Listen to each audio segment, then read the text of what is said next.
നമസ്കാരം. കേരള രാഷ്ട്രീയത്തിൽ കരുത്തുറ്റ അടിത്തറയുണ്ടായിരുന്ന കേരള കോൺഗ്രസ് എം എന്ന പ്രസ്ഥാനം കെ.എം. മാണിയുടെ വിയോഗത്തിന് ശേഷം നേരിടുന്ന ഏറ്റവും വലിയ വെല്ലുവിളിയാണ് ജോസ് കെ മാണിയുടെ നിലവിലത്തെ രാഷ്ട്രീയ നിലപാടുകളെന്ന് നിരീക്ഷിക്കപ്പെടുന്നു.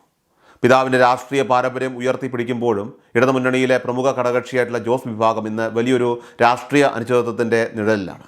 മധ്യകേരളത്തിൽ മുൻപുണ്ടായിരുന്ന ആധിപത്യം അത് നഷ്ടപ്പെട്ടതും തുടർച്ചയായുണ്ടായ തെരഞ്ഞെടുപ്പ് പരാജയങ്ങളുമൊക്കെ തന്നെ പാർട്ടിക്കുള്ളിലും അണികൾക്കിടയിലും വലിയ അതൃപ്തി ഉണ്ടാക്കിയിട്ടുണ്ട്. ഇതിൻ്റെയൊക്കെ പശ്ചാത്തലത്തിൽ സുരക്ഷിതമായ ഒരു താവളം തേടി ജോസ് കെ മാണി UDFിലേക്ക് ചേക്കേറാനുള്ള സാധ്യതകളെക്കുറിച്ചുള്ള ചർച്ചകൾ രാഷ്ട്രീയ കേരളത്തിൽ സജീവമാണ്. നിലവിലെ സാഹചര്യത്തിൽ LDFിൽ പഴയ പ്രാധാന്യം ലഭിക്കുന്നില്ലെന്ന തിരിച്ചറിവ് ജോസ് വിഭാഗത്തെ ഇപ്പോൾ മാറി ചിന്തിക്കാൻ പ്രേരിപ്പിക്കുന്നു എന്നതാണ് വസ്തുത.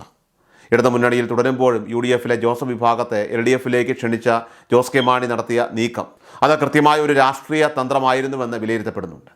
ജോസഫ് ഗ്രൂപ്പിനെ ഇടതുപക്ഷത്തേക്ക് എത്തിക്കാൻ കഴിഞ്ഞാൽ ആ ഒഴിവിലൂടെ UDFിലേക്ക് തിരിച്ചു കയറാനായിട്ട് തങ്ങൾക്ക് വഴി തെളിയുമെന്ന് ജോസ് കെ മാണി കണക്ക് കൂട്ടിയിരുന്നു. രക്തബന്ധമുള്ളവർ ഒന്നിക്കണമെന്ന വൈകാരിക കാർഡ് പുറത്തെടുത്ത് ജോസഫ് വിഭാഗത്തെ അനുനയിപ്പിക്കാനാണ് അദ്ദേഹം ശ്രമിച്ചത്. എന്നാൽ ഈ തന്ത്രം വേണ്ടത്ര ഫലം കണ്ടില്ലെന്ന് മാത്രമല്ല, അത് ജോസ് വിഭാഗത്തിൻ്റെ നിലവിലെ പതർച്ചയെ പരസ്യമാക്കുകയും ചെയ്തു. തൻ്റെ പാർട്ടിക്കുള്ളിലെ ആഭ്യന്തര പ്രശ്നങ്ങളിൽ നിന്നും തെരഞ്ഞെടുപ്പ് പരാജയങ്ങളിൽ നിന്നും ശ്രദ്ധ തിരിക്കാനുള്ള ഒരു വിഫല ശ്രമമായി മാത്രമേ ഈ നീക്കത്തെ രാഷ്ട്രീയ എതിരാളികൾ കാണുന്നുള്ളൂ. ജോസ് കെ മാണിയുടെ ക്ഷണത്തിന് മോൻസ് ജോസഫ് നൽകിയ മറുപടി ജോസ് വിഭാഗത്തിന് വലിയ തിരിച്ചടിയാണ് നൽകിയത്. തങ്ങൾ UDFിൽ അങ്ങേയറ്റം സുരക്ഷിതരാണെന്നും തൽക്കാലം മുന്നണി മാറേണ്ട യാതൊരു സാഹചര്യവും നിലവിലില്ലെന്നും അദ്ദേഹം വ്യക്തമാക്കിയതോടെ ജോസ് കെ മാണിയുടെ കണക്കുകൂട്ടലുകളെല്ലാം തന്നെ പിഴച്ചിരിക്കുകയാണ്. ഇടതുമുന്നണിയിൽ അനുഭവിക്കുന്ന അസ്വസ്ഥതകളും അവിടുത്തെ ഭരണവിരുദ്ധ വികാരവും മറികടക്കാൻ മറ്റുള്ളവരെ കരുവാക്കരുതെന്ന കടുത്ത ഭാഷയിലാണ് മോൻസ് ജോസഫ് പ്രതികരിച്ചത്. ജോസ് കെ മാണിക്ക് LDFിൽ പിടിച്ചു നിൽക്കാൻ കഴിയാത്ത സാഹചര്യമാണെന്നും ആ തകർച്ചയിൽ നിന്ന് രക്ഷപ്പെടാൻ നടത്തുന്ന നാടകമാണെന്നും അദ്ദേഹം തുറന്നടിച്ചു.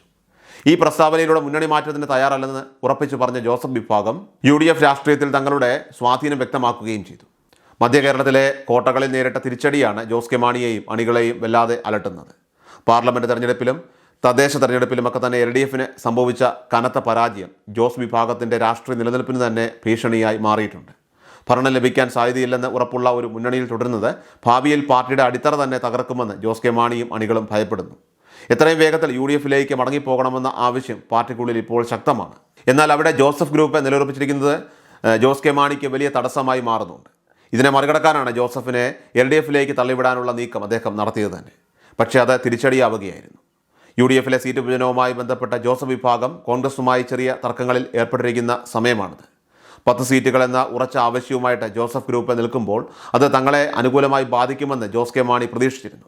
സീറ്റ് വിഭജനത്തിലെ അതൃപ്തി മുതലെടുത്തുകൊണ്ട് ജോസഫ് ഗ്രൂപ്പിനെ അടർത്തിയെടുക്കാമെന്നായിരുന്നു മാണി വിഭാഗത്തിൻ്റെ വ്യാമോഹം. എന്നാൽ രാഷ്ട്രീയത്തിൽ തങ്ങൾ അത്ര വിഡ്ഢികളല്ലെന്നും തകർന്നുകൊണ്ടിരിക്കുന്ന ഒരു മുന്നണിയിലേക്ക് പോയി ആത്മഹത്യ ചെയ്യാൻ തങ്ങൾക്ക് താല്പര്യമില്ലെന്നും ജോസഫ് ഗ്രൂപ്പ് വ്യക്തമാക്കിയതോടെ ജോസ് കെ മാണി കൂടുതൽ ഏകാന്തനായി മാറി. തർക്കങ്ങളുണ്ടെങ്കിലും കോൺഗ്രസ് നേതൃത്വവുമായിട്ട് നല്ല ബന്ധം പുലർത്തുന്ന ജോസഫിനെ മുന്നണിക്ക് പുറത്തെത്തിക്കുക എന്നത് അത്ര എളുപ്പമല്ലെന്ന് തെളിയിക്കപ്പെട്ടു. ചുരുക്കത്തിൽ കേരള രാഷ്ട്രീയത്തിലെ ബുദ്ധിമാനായ നേതാവായി അറിയപ്പെടാൻ ആഗ്രഹിച്ച ജോസ് കെ മാണി സ്വന്തം തന്ത്രത്തിൽ തന്നെ ഇപ്പോൾ കുടുങ്ങിപ്പോകുന്ന കാഴ്ചയാണ് കാണാനാവുന്നത്. മുന്നണി മാറ്റത്തിന് അരങ്ങൊരുക്കാൻ നടത്തിയ നീക്കങ്ങൾ പാളിപ്പോയതോടെ ഇടതുമുന്നണിയിൽ അദ്ദേഹം കൂടുതൽ സംശയത്തിൻ്റെ നിഴലിലായിരിക്കുകയാണ്. നിലവിൽ UDFിൽ സുരക്ഷിതമായ ഒരു സ്ഥാനവും LDFിൽ പഴയ ആവേശവും ഇല്ലാത്ത ഒരവസ്ഥയിലേക്ക് ജോസ് വിഭാഗം മാറിക്കഴിഞ്ഞു. ഇരട്ടത്താപ്പ് നയം ജനങ്ങൾ തിരിച്ചറിയുമെന്നും രാഷ്ട്രീയപരമായ ഇത്തരം കളിയിൽ യഥാർത്ഥത്തിൽ വിഡ്ഢിയായിരിക്കുന്നത് ജോസ് കെ മാണി തന്നെയാണെന്നും എതിരാളികൾ തന്നെ ഇപ്പോൾ ആവർത്തിക്കുകയാണ്. ഏതായാലും വരും ദിവസങ്ങളിൽ മധ്യകേരളത്തിലെ രാഷ്ട്രീയ ചലനങ്ങൾ ഈ രണ്ട് കേരള കോൺഗ്രസ് വിഭാഗങ്ങളുടെയും ഭാവി തീരുമാനിക്കുന്നതിൽ ഏറെ നിർണായകമായിരിക്കും.